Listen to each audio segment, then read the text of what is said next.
ಇನ್ನು ಬಸ್ ಬಂದಿಲ್ವಲ್ಲ ಅಂತ ಸಾಕ್ಷಿ ಕಾಯ್ತಾ ಇರ್ತಾರೆ. ಹಾಗೆ ಅಗ್ನಿ ಕೂಡ ವಾಪಸ್ ಮನೆಗೆ ಹೋಗಬೇಕು ಅಂತ ಆಫೀಸ್ನಿಂದ ಹೋಗ್ತಾ ಇರಬೇಕಾದ್ರೆ ಆಗ ಅದಿತಿ ಬಂದು ಥ್ಯಾಂಕ್ಸ್ ಅಣ್ಣ, ಎಲ್ಲ ಸತ್ಯ ಗೊತ್ತಾಗಿದ ತಕ್ಷಣನೇ ನೀನು ಸಾಕ್ಷಿ ಪರವಾಗಿ ಮಾತಾಡಿದ್ದು.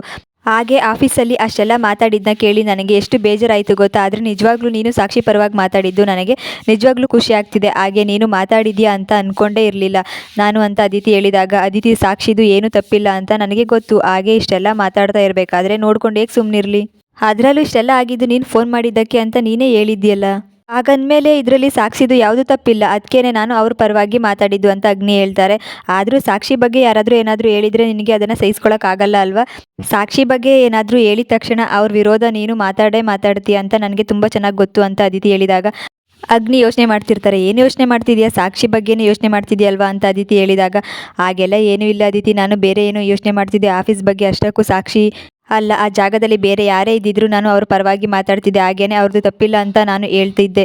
ಸಾಕ್ಷಿ ಪರವಾಗಿ ಮಾತಾಡಿದೆ ಅಂತ ಏನೂ ಇಲ್ಲ ಅಷ್ಟೇ ಅಂತ ಅದಿತಿ ಹತ್ರ ಅಗ್ನಿ ಹೇಳ್ತಾರೆ. ಸರಿ ಆಯಿತು, ಮನೆಗೆ ಹೋಗೋಣ ಬಾ ಅಂತ ಹೇಳಿದಾಗ ಅದು ನಾನು ಅತ್ತೆ ಜೊತೆ ಬರ್ತೀನಿ, ನೀನು ಹೋಗು ಅಂತ ಅದಿತಿ ಹೇಳ್ತಾರೆ. ಅಗ್ನಿ ವಾಪಸ್ ಹೋಗ್ತಾ ಇರಬೇಕಾದ್ರೆ ಆಗ ಸಾಕ್ಷಿ ಬಗ್ಗೆನೇ ಯೋಚನೆ ಮಾಡ್ತಾ ನಿಂತಿರ್ತಾರೆ.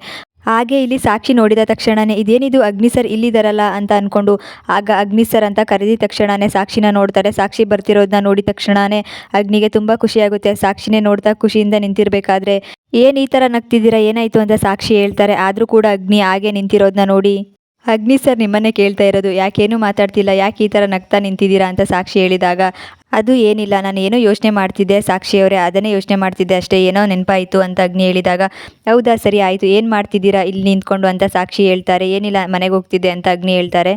ನೀವೇನು ಮಾಡ್ತಿದ್ದೀರಾ ಇಲ್ಲಿ ಅಂತ ಅಗ್ನಿ ಕೇಳಿದಾಗ, ನಾನು ಕೂಡ ಮನೆಗೆ ಹೋಗಬೇಕು ಅಂತ ಕಾಯ್ತಿದ್ದೆ, ಬಸ್ ಬರಬೇಕು ಅದಕ್ಕೋಸ್ಕರ ಸರ್ ಕಾಯ್ತಾ ಇದ್ದೀನಿ ಅಂತ ಸಾಕ್ಷಿ ಹೇಳ್ತಾರೆ. ಅಷ್ಟರಲ್ಲಿ ನಿಮ್ಮನ್ನು ನೋಡಿದ ತಕ್ಷಣ ಮಾತಾಡಿಸ್ಬೇಕು ಅಂತ ಬಂದೆ, ಆದರೆ ಆಫೀಸಲ್ಲಿ ಮಾತಾಡೋಣ ಅಂತ ಅಂದ್ಕೊಂಡೆ, ಮಾತಾಡೋಕ್ಕೆ ಆಗಲಿಲ್ಲ. ನಾನೇನಾದರೂ ಮಾತಾಡೋಕ್ಕೆ ಅಂತ ಬಂದಿದ್ದಿದ್ರೆ ಮತ್ತೆ ಏನಾದರೂ ಯಾರಾದರೂ ಹೇಳಿರೋರು, ಅದಕ್ಕೇನೆ ನಾನು ಮಾತಾಡಲಿಲ್ಲ. ಏನೆಲ್ಲ ನಡೀತು ಅಂತ ನಿಮಗೆ ಚೆನ್ನಾಗಿ ಗೊತ್ತಲ್ವಾ, ಅದಕ್ಕೇನೆ ನಾನು ಆಫೀಸಲ್ಲಿ ಮಾತಾಡಲಿಲ್ಲ ಅಂತ ಸಾಕ್ಷಿ ಹೇಳಿದಾಗ, ಸಾಕ್ಷಿಯವರೇ ನಾನು ನಿಮ್ಮ ಪರವಾಗಿ ಮಾತಾಡಿದೆ, ಹಾಗೇನೆ ನಿಮ್ಮದೇನು ತಪ್ಪಿಲ್ಲ ಅಂತ ಎಲ್ಲರ ಹತ್ರನೂ ಹೇಳಿದ್ನಲ್ಲ, ಮತ್ತೆ ಯಾಕೆ ಯೋಚನೆ ಮಾಡ್ತಿದ್ದೀರಾ. ಅಲ್ಲ ಆಫೀಸಲ್ಲೇ ಮಾತಾಡ್ಬೋದಾಗಿತ್ತಲ್ವ, ಅದರಲ್ಲಿ ಏನು, ನಮಗೆ ನಾವು ಏನು ತಪ್ಪು ಮಾಡಿಲ್ಲ, ಹಾಗೆ ನಾವು ಸರಿಯಾಗಿದ್ದೀವಿ ಅಂತ ಗೊತ್ತಿದ್ರೆ ಸಾಕು, ಬೇರೆಯವರಿಗೆಲ್ಲರಿಗೂ ಸಾಕ್ಷಿ ಸಮೇತ ಸಾಬೀತು ಮಾಡೋ ಅವಶ್ಯಕತೆ ಇಲ್ಲ ಸಾಕ್ಷಿಯವರೇ ಅಂತ ಅಗ್ನಿ ಹೇಳ್ತಾರೆ. ಅದು ನಿಜಾನೇ, ಆದರೆ ಅವರೆಲ್ಲರೂ ಮಾತಾಡಿದ್ದ ನಾನು ಈಗಲೂ ಕೂಡ ಮರೆತಿಲ್ಲ, ಅದಕ್ಕೇನೆ ನಾನು ಮಾತಾಡೋಕ್ಕಾಗಲಿಲ್ಲ, ಆದರೆ ತುಂಬ ಥ್ಯಾಂಕ್ಸ್ ಅಂತ ಸಾಕ್ಷಿ ಹೇಳ್ತಾರೆ. ಥ್ಯಾಂಕ್ಸ್ ಯಾಕೆ ಅಂತ ಕೇಳಿದ ತಕ್ಷಣವೇ, ಅದು ಏನಿಲ್ಲ ಥ್ಯಾಂಕ್ಸ್ ಹೇಳಬೇಕು ಅನ್ನಿಸ್ತು ಅದಕ್ಕೆ ಹೇಳಿದೆ. ರೀನಾ ಮತ್ತೆ ಎಲ್ಲರೂ ಎಷ್ಟೆಲ್ಲ ಮಾತಾಡಿದ್ರು ಕೂಡ ನೀವು ಬಂದು ನನ್ನ ಪರವಾಗಿ ಮಾತಾಡಿದ್ರಿ, ನಾನು ಯಾವ ತಪ್ಪು ಮಾಡಿಲ್ಲ ಅಂತ ಹೇಳಿದ್ರಿ. ನಿಜವಾಗ್ಲೂ ನನ್ನ ಜೀವನದಲ್ಲಿ ನನ್ನ ಪರವಾಗಿ ಯಾರೂ ಕೂಡ ಮಾತಾಡಿರಲಿಲ್ಲ, ಆದರೆ ನೀವು ನನ್ನ ಪರವಾಗಿ ಮಾತಾಡಿದ್ದನ್ನ ನನಗೆ ಈಗಲೂ ಕೂಡ ನಂಬಕ್ಕೆ ಆಗ್ತಿಲ್ಲ. ತುಂಬ ಖುಷಿ ಆಗ್ತಿದೆ ಅಂತ ಸಾಕ್ಷಿ ಹೇಳ್ತಾರೆ. ನೋಡಿ, ಆ ಜಾಗದಲ್ಲಿ ಯಾರೇ ಇದ್ದಿದ್ರೂ ನಾನು ಇದೇ ಥರ ಸಹಾಯ ಮಾಡ್ತಿದ್ದೆ, ಹಾಗೆ ನಿಮ್ಮದೇನು ತಪ್ಪಿಲ್ಲ, ಅದಕ್ಕೆ ಮಾತಾಡಿದೆ ಅಂತ ಅಗ್ನಿ ಹೇಳಿದ ತಕ್ಷಣ ಆಗ ಸಾಕ್ಷಿ ನೋಡ್ತಾ ತುಂಬಾ ಖುಷಿ ಪಡ್ತಿರ್ತಾರೆ. ಏನೋ ಹಾಗೆ ನೋಡ್ತಿದ್ದೀರಾ ಅಂತ ಹೇಳಿದಾಗ, ಏನಿಲ್ಲ ಹಾಗೆ ಕ್ಷಮೆ ಕೇಳಬೇಕು, ದಯವಿಟ್ಟು ನನ್ನ ಕ್ಷಮಿಸ್ಬಿಡಿ ಅಂತ ಸಾಕ್ಷಿ ಹೇಳ್ತಾರೆ. ಥ್ಯಾಂಕ್ಸ್ ಹೇಳ್ತೀರಾ, ಹಾಗೆ ಕ್ಷಮೆ ಕೇಳ್ತೀರಾ, ಅಲ್ಲ ಯಾಕೆ ಥ್ಯಾಂಕ್ಸ್ ಏನೋ ಹೇಳಿದ್ರಿ, ಆದರೆ ಕ್ಷಮೆ ಯಾಕೆ ಕೇಳ್ತಿದ್ದೀರಾ ಅಂತ ಗೊತ್ತಾಗಲಿಲ್ಲ ಅಂತ ಅಗ್ನಿ ಹೇಳಿದಾಗ, ಅದು ಏನಿಲ್ಲ, ನಿಮ್ಮ ಬಗ್ಗೆ ನಾನು ಏನು ಅಂದ್ಕೊಂಡಿದ್ನೋ ಅದು ನಿಜ ಅಲ್ಲ, ಅದೆಲ್ಲ ತಪ್ಪು ಅಂತ ನೀವು ಸಾಬೀತು ಮಾಡಿಬಿಟ್ರಿ ಇವತ್ತು, ಅದಕ್ಕೋಸ್ಕರ ಕ್ಷಮಿಸಿ ಅಂತ ಕೇಳ್ತಾ ಇದ್ದೀನಿ. ನಿಮ್ಮನ್ನು ನೋಡಿದಾಗ ತುಂಬ ಕೋಪ ಮಾಡ್ಕೋತೀರಾ ಅಂತೆಲ್ಲ ಅಂದ್ಕೊಂಡಿದ್ದೆ, ಆದರೆ ಕೋಪ ಮಾಡ್ಕೋತೀರಾ ಅದನ್ನ ಸ್ವಲ್ಪ ಕಮ್ಮಿ ಮಾಡ್ಕೊಳ್ಳಿ, ಆಗ ಚೆನ್ನಾಗಿರುತ್ತೆ ನಿಮ್ಮ ಜೀವನ ಅಂತ ಸಾಕ್ಷಿ ಹೇಳ್ತಾರೆ. ಹಾಗೆ ನೀವು ಹೇಳಿದ್ರಲ್ಲ ಇನ್ಮೇಲೆ ಕಮ್ಮಿ ಮಾಡ್ಕೋತೀನಿ ಅಂತ ಅಗ್ನಿ ಅಂದ್ಕೊಂಡು ಖುಷಿ ಪಡ್ತಾ ಇರ್ತಾರೆ. ಏನೋ ಹೇಳಿದ್ರಿ, ಏನು ಅಂತ ಸಾಕ್ಷಿ ಕೇಳಿದಾಗ, ಏನಿಲ್ಲ ಏನೋ ಯೋಚನೆ ಮಾಡ್ತಿದ್ದೆ ಅಂತ ಹೇಳಿದ್ನಲ್ಲ, ಅದ್ರ ಬಗ್ಗೆನೇ ಮಾತಾಡ್ಕೋತಿದ್ದೆ ಅಂತ ಅಗ್ನಿ ಹೇಳ್ತಾರೆ. ಸರಿ ಆಯಿತು, ಬಸ್ ಬರೋದು ಇನ್ನೂ ತಡ ಆಗುತ್ತೆ ಅನಿಸುತ್ತೆ, ಬನ್ನಿ ನಾನೇ ಡ್ರಾಪ್ ಮಾಡ್ತೀನಿ ಅಂತ ಅಗ್ನಿ ಹೇಳಿದಾಗ, ಪರವಾಗಿಲ್ಲ ಈಗಾಗಲೇ ಎಲ್ಲರೂ ಏನೆಲ್ಲ ಮಾತಾಡ್ತಿದ್ದಾರೆ ಅಂಥದ್ರಲ್ಲಿ ಈಗೇನಾದರೂ ನೀವು ನನ್ನ ಡ್ರಾಪ್ ಮಾಡಿದರೆ, ಇದನ್ನು ಅವರೇನಾದರೂ ಆಫೀಸ್ ಅವರು ನೋಡಿದರೆ ಈಗ ನಿಜವಾಗ್ಲೂ ನಾವಿಬ್ಬರು ಪ್ರೀತಿಸ್ತಿದ್ದೀವಿ ಅಂತ ಅನ್ಕೋಬಿಡ್ತಾರೆ, ಅದೆಲ್ಲ ಯಾಕೆ ಬೇಕು, ಅದಕ್ಕೆ ನಾನು ನನ್ನ ಪಾಡಿಗೆ ಬಸ್ಸಲ್ಲಿ ಹೋಗ್ತೀನಿ, ನೀವು ಆರಾಮಾಗಿ ಹೋಗಿ ಅಗ್ನಿ ಸರ್ ಅಂತ ಸಾಕ್ಷಿ ಹೇಳ್ತಾರೆ.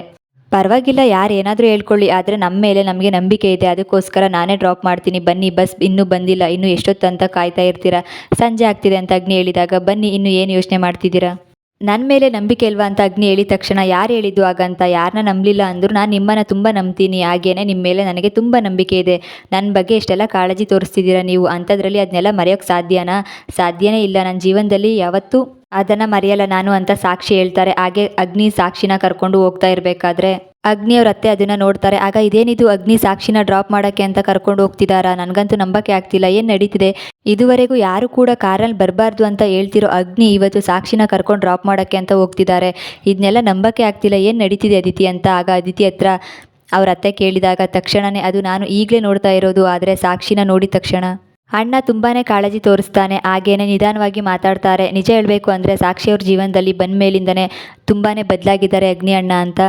ನನಗನ್ನಿಸ್ತಿದೆ. ಇದೇ ಥರನೇ ಇವರಿಬ್ಬರು ಜೊತೆಯಾಗಿದ್ದರೆ ಚೆನ್ನಾಗಿರುತ್ತೆ ಅಂತ ನನಗನ್ನಿಸ್ತಿದೆ. ಇವರ ಜೋಡಿ ಅಂತೂ ತುಂಬ ಚೆನ್ನಾಗಿದೆ ಅಂತ ಅದಿತಿ ಹೇಳಿದಾಗ, ಅದಿತಿ ಏನು ಮಾತಾಡ್ತಿದ್ಯಾ ನೀನು? ಅಲ್ಲ, ಸಾಕ್ಷಿ ನಮ್ಮ ಆಫೀಸ್ಗೆ ಕೆಲಸಕ್ಕೆ ಅಂತ ಬಂದಿರೋದು. ನೀನೇನು ತಮಾಷೆ ಮಾಡ್ತಿದ್ಯಾ? ಅಲ್ಲ, ಅಗ್ನಿ ಮತ್ತು ಸಾಕ್ಷಿ ಜೋಡಿ ಆಗೋದು ಸಾಧ್ಯನೇ ಇಲ್ಲ.